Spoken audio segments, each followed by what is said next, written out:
कोकणमध्ये मुसळधार पावसानं आठवडी बाजाराची दैना, सणासुदीच्या उत्साहावर निसर्गाचं विरजण।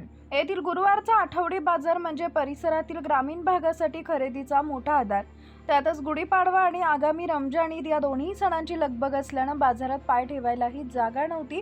मात्र सायंकाळी निसर्गानं अचानक आपलं रूप बदललं आणि बघता बघता संपूर्ण बाजारपेठ विस्कळीत झाली।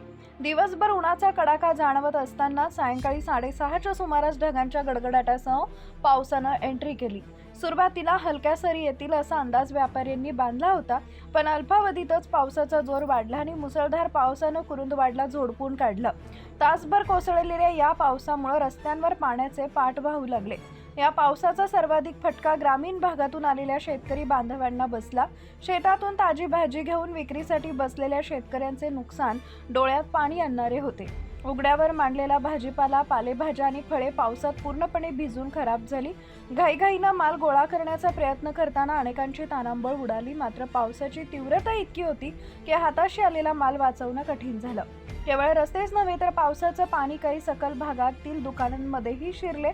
कपडे, किराणा आणि सणाचं साहित्य घेणाऱ्या ग्राहकांची एकच धावपळ उडाली। अनेकांनी जवळच्या इमारतींच्या आडोशाला किंवा शेडखाली आश्रय घेतला। रंगात आलेली सणासुदीची खरेदी अचानक ठप्प झाल्यानं बाजारपेठेत शुकशुकाट पाहायला मिळाला। आमच्या प्रतिनिधींसह पाहत रहा CK24 न्यूज।